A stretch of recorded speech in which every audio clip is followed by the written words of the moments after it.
இருக்கிறது.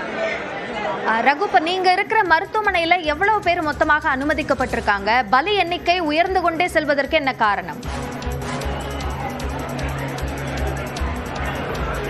பலி எண்ணிக்கை உயர்ந்து கொண்டே செல்வதற்கு என்னன்னா, திடீரென்று ஏற்பட்ட நெரிசல். ஏன்னா ஒரு 100க்கும் மேற்பட்டவங்க, ஏன்னா ஒருத்தவங்க நிக்கிறதுக்கு இன்னொருத்தவங்க மேல சாயிறது, இன்னொருத்தவங்க மேல சாயிறது தான் நிக்கிறது. ஏன்னா ஒருத்தவங்க நிக்கிறதுக்கு அங்க இடம் இல்லை. அந்த அளவுக்கு கூட்டம் திடீரென்று ஒரு நெரிசல் ஏற்பட்டது.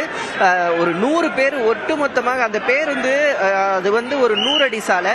100 அடி சாலையில ஒரு 60 அடி பேருந்து ஆனது திடீரென்று உள்ள நுழையுது. விஜய் அவர்களுடைய பேருந்து உள்ள நுழையும் போது பாத்தீங்கன்னா அந்த கூட்டம் எங்க போகும்? வேற வழி இல்ல. கூட்டத்துக்கு நெரிசல் ஏற்படுது.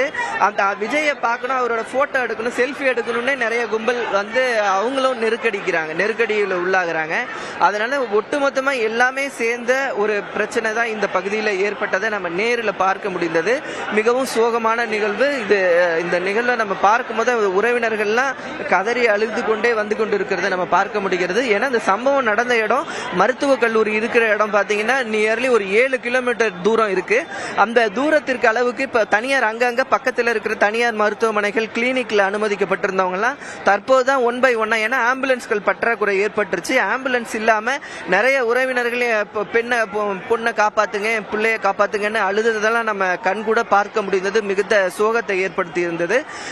ஏன்னா ஆம்புலன்ஸ்கள் அளவுக்கு 108 ஆம்புலன்ஸ்களும் பிற மாவட்டங்கள்ல இருந்து இங்க திருப்பி விடப்பட்டிருந்தாலும் அந்த ஆம்புலன்ஸ்கள் ஏன்னா எந்தெந்த இடத்துல யார் யார் எங்கெங்க இருக்காங்க அப்படின்றது தெரியாத ஒரு சூழல் ஏற்பட்டது.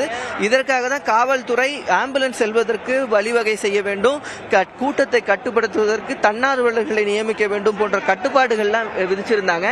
ஆனா அது அந்த சூழல் அங்க இல்லாத நிலையில தான் இந்த இவ்வளவு பெரிய பாதிப்பு ஏற்பட்டு இருக்கிறது.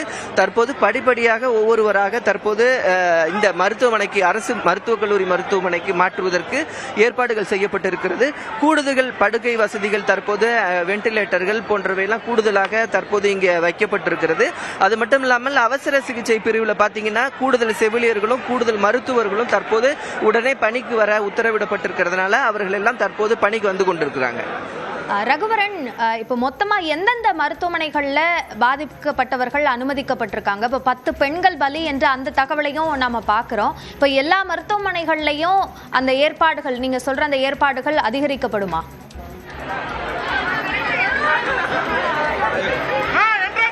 குறிப்பாக இந்த பிரச்சாரம் நடைபெற்ற இடத்துல மட்டும் பாத்தீங்கன்னா 2 மருத்துவமனைகள் இருக்கிறது. அந்த 2 மருத்துவமனைகள்லயே பாத்தீங்கன்னா 15க்கும் மேற்பட்டோர், நான் நேரில் போய் பார்த்தது 15க்கும் மேற்பட்டோர் அங்க அனுமதிக்கப்பட்டிருந்தாங்க. அதுல 2 சிறுமிகள் மிகவும் தீவிர சிகிச்சையில இருந்ததை என்னால பார்க்க முடிந்தது. அந்த இடத்துலதான் ஒருவர் ஒரு பலியாகி இருந்தார். தற்போது அந்த மருத்துவமனையில இருந்தும், ஏன்னா ஆம்புலன்ஸ் ஒரு ஆம்புலன்ஸ்ல 2 பேரை எடுத்து போற சூழ்நிலையெல்லாம் இருக்கு.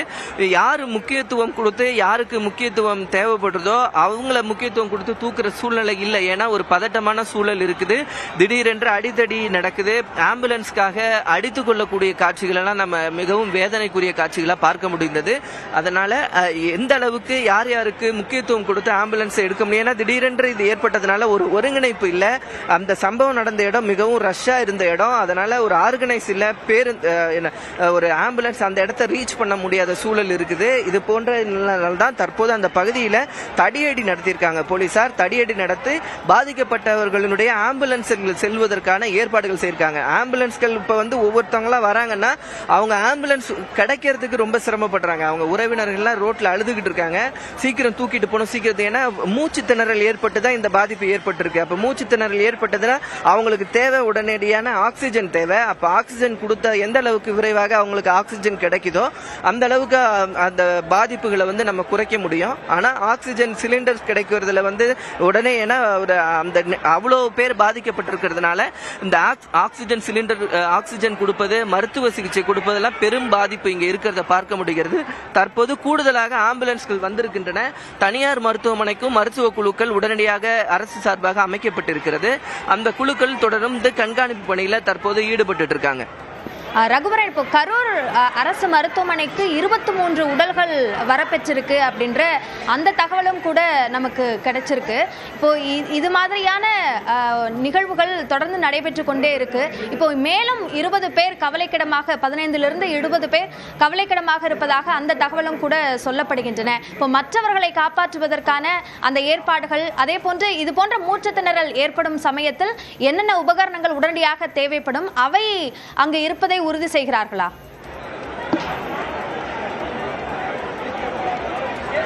ஆமா, இந்த பகுதியில பாத்தீங்கன்னா தற்போது மூச்சு திணறல் ஏற்பட்டதுன்னா உடனே அவங்களுக்கு வந்து கொடுக்க வேண்டியது ஆக்சிஜன் கொடுக்கணும்.